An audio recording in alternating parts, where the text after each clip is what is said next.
Place मिला, बड़ी तकड़ी प्लेस मिली भाई साहब। वो थी स्कूल से 200 मीटर दूर पार्क भाई साहब, नहीं सही में। तो भाई साहब हम पहुंचे पार्क अपने, ठीक है ना। और वहां जाके मेरा लाइट यागामी वाला दिमाग दोबारा से काम किया कि भाई अगर हमें ना इस यूनिफॉर्म में, स्कूल यूनिफॉर्म में कोई देखेगा तो पक्का कह देगा कि भाई बंक पे आए। और हमें हमारे आई कार्ड है तो फिर हमारी कॉपी पे नंबर वंबर लिखे हमारे घर वालों के, तो हम पक्का पकड़े जाएंगे। तो उससे बचने के लिए हमने क्या किया, तब विंटर चल रहा था। ये अच्छी बात है कि भाई सर्दियों का टाइम में हमने बंक मारा था।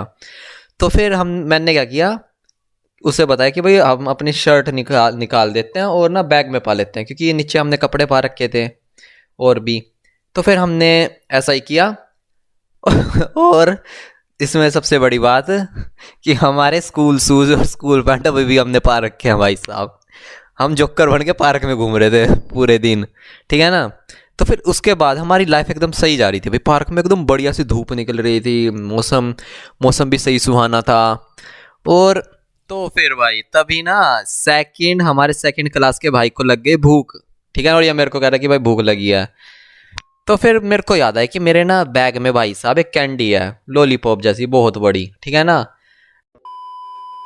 अब डबल मीनिंग मत सोचना भाई कोई भी इसका, ठीक है ना। तो फिर मैंने वो कैंडी निकाल ली और मेरे दिमाग में कि भाई मैं ऐसे नहीं देने वाला बिल्कुल भी। तो फिर मैं अकेला खाना स्टार्ट कर दिया उसे। और भाई सही में वो मेरे को ना बहुत मासूम सी शक्ल से देख रहा था यार। सही में भाई बहुत बुरा इंसान हूँ मैं। लेकिन चलो भाई, फिर मेरे को उस पर दया गई तो फिर मैंने उसको हाफ हाफ करके दे दिया भाई। सच्ची कह रहा हूँ, उसकी शक्ल देखने लायक थी तब। तो फिर हमने सोचा कि यार हम पार्क में आ ही चुके हैं तो फिर झूला भी ले ही लेते हैं।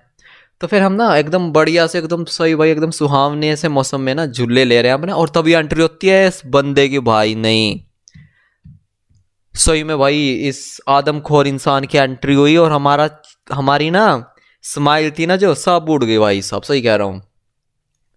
तो फिर हम झूले ले रहे थे और ये बंदा आया अपने बच्चे के साथ, ठीक है ना, खड़ा हो गया, ठीक है। और ना इसने मेरी तरफ देखा, मैंने इसकी तरफ देखा। इसके मुंह से एक सेंटेंस निकला जिसे सुन के ना मेरी गांड फट गई। और उससे सुन के सेकंड क्लास वाली गांड फट गई। और फिर मैंने कहा, तो फिर उसने मेरे को कहा कि भाई तुम लोगों ने बंक मार रखा है ना। हमने कहा ना भाई ऐसी बात नहीं है। तो वो कहते हैं कि भाई स्कूल के शूज और पैंट्स तो पा रखे हैं तुमने। और मैंने सोचा बात तो सही है यार। तो फिर लेकिन हम भाई अटल रहे अपनी बात पे, ठीक है ना।